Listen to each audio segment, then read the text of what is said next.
Wagwan me YouTube family, welcome back to another video. So today we're making Jamaican fruit cake. Some persons would say black cake, or others would also say Christmas cake. So yes, this is the cake that we're going to be making today. Don't forget to hit that subscribe button, like, comment, share with a friend, and if you're new and watching this video and you haven't yet subscribed, what are you waiting for? So first, to start this recipe, we have here our blended fruits.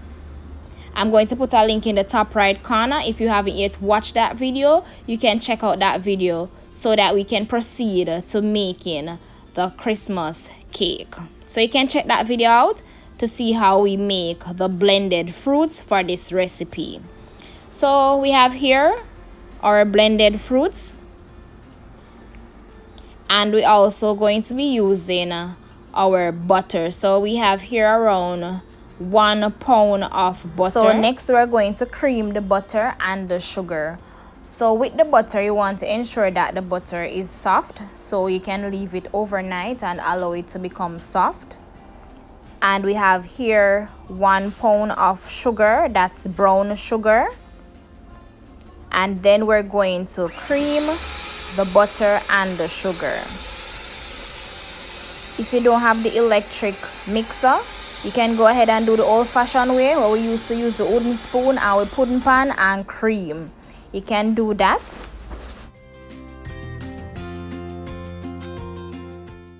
So for this recipe, we're using 8 eggs.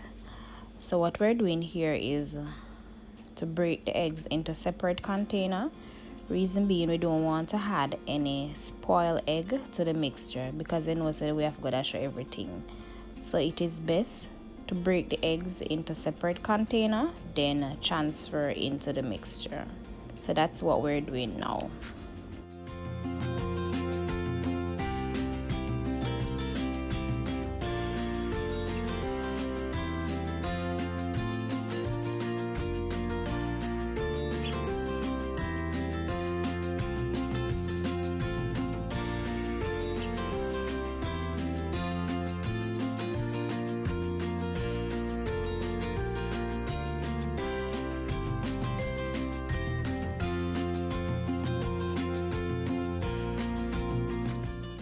Okay, so after you add the eggs, you're just going to whip up everything, right?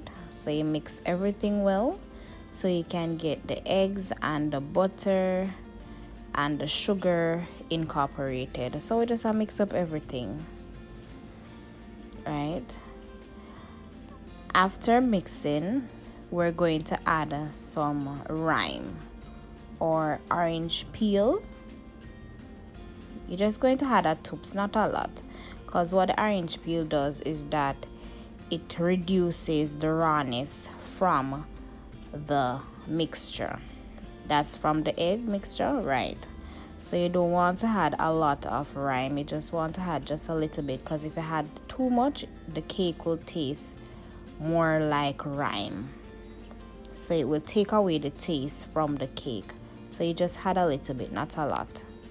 And as you add your ingredients, you want to ensure that you blend everything well to get all the ingredients combined. So next we're going to move on to the dry ingredients. So here we have some all-purpose flour, pastry flour for baking cakes and so forth. So we're going to be using 1.5 pound of flour. And what you want to do is want to ensure that you sieve the flour. So you get a strainer or a sieve. You're going to sieve to remove the lumps from the flour, also to get it light and airy.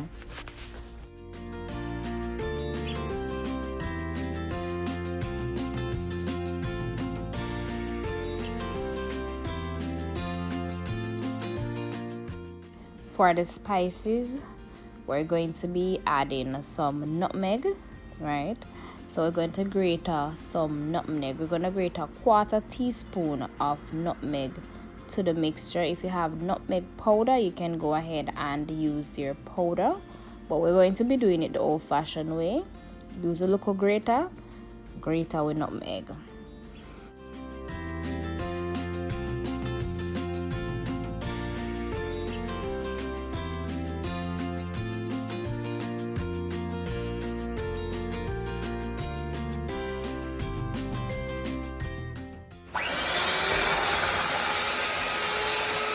Afterwards, we're going to add 2 tablespoons of baking powder to the flour.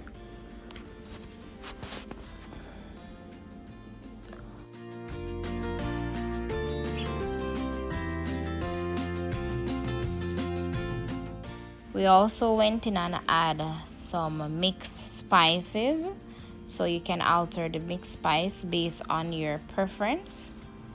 You can add more or you can add less. And so you add your ingredients. You want to ensure that you mix to get everything fully incorporated and well blended.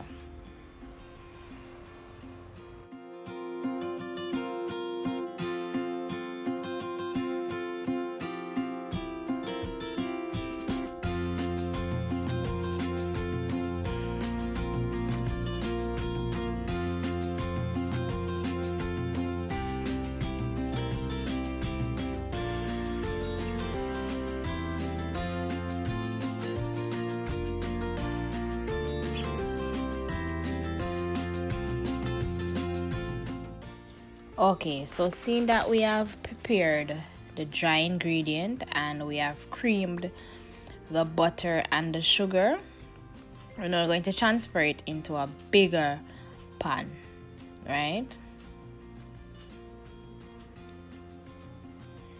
Okay, so now to the fun part. So here we are adding our mixed or blended fruits, right?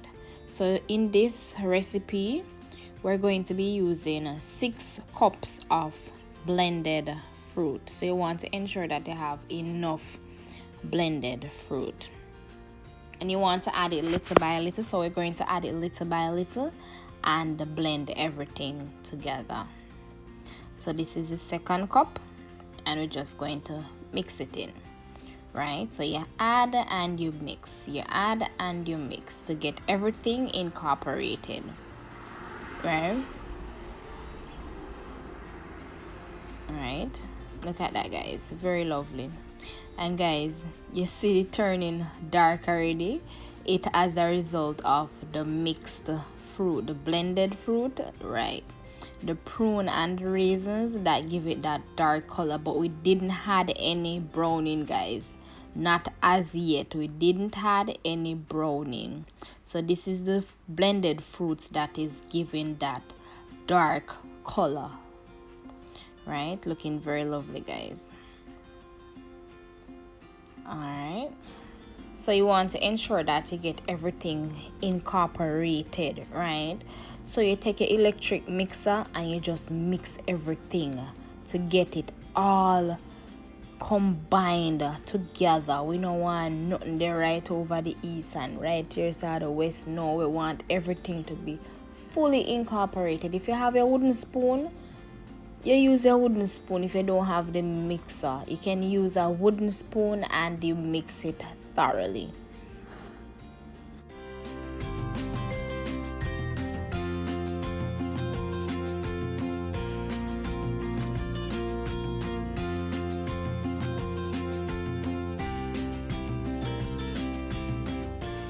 Alright guys, so we're gonna finish flavor the mixture as yet. We're going to also add some rose water and the almond.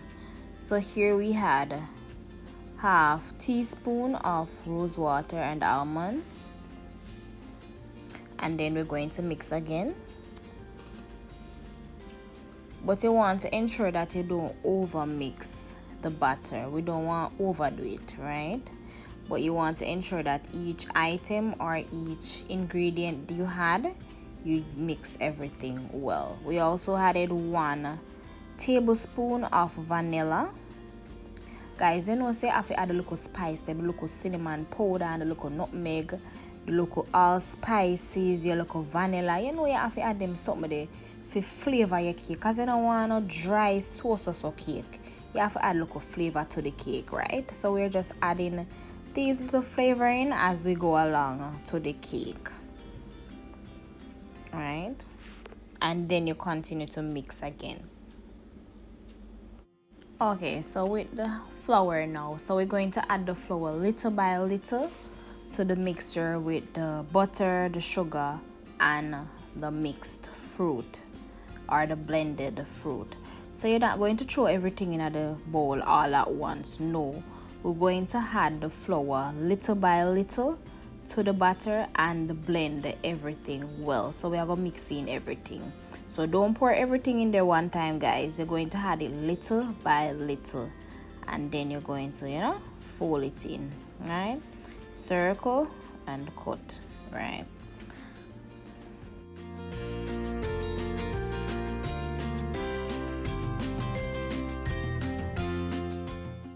Guys, you can always taste a mixture to find out what you're missing.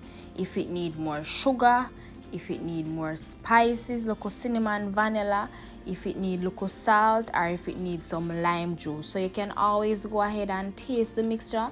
Nothing is wrong with tasting the mixture. That is the best part of it, guys, right?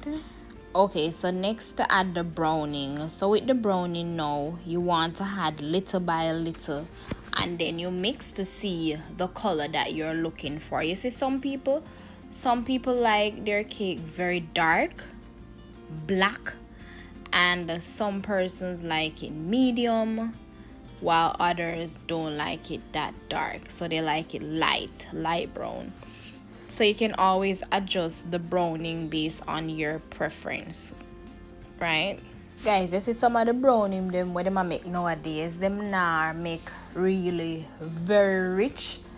They are making very light. They look dark, but they are not dark, so hence you have to add more and more browning. So it's best to drizzle the browning onto the mixture and blend to see the color that you want, because them now make the browning them good again like one time, right? Okay, so after you have added the browning based on your liking, if you like your cake dark or if you like it light, it's now time to grease the baking tins, right? Next, we're going to add a water bath to the bottom of the oven, and the cake will be on top of it to prevent the cake from drying out easily and also to prevent it from burning. Yeah, guys, so next we're going to just pour the mixture into our baking tins, and this yield 4 cakes, right? For like these sizes, yes, just 4. So you can add more mixture to the baking tins, or you can have half based on your preference, what amount you like to add, right? Lovely, guys. Look at the texture. You see, it's not too watery, it's not runny, and it's not too thick. It's just perfect, guys. Look at the color. It also is not too dark, and it is not light. It is just right. But as I said before, you can make your cake based on your preference. So if you like your cake darker, you can go ahead and add more browning, and if you like it light, you can just reduce the amount of browning that you like. Guys, you see, back in the days, nicest part was when say the cake them gone in the oven after mommy or daddy done bake. Cause what happened now, you see the baking tin or the pudding pan where them use and mix up the mixture, say I feel that. And the wooden spoon, comment down below, guys. Tell me what go on if I know that go on. But now they're making this fancy stuff called spatula and all of them. Something they will clean out the pudding pan so you don't have nothing to forget. But guys, say we that deal with the pudding pan once the mixture gone in the oven. We just use the finger. The pudding pan no one wash again after that.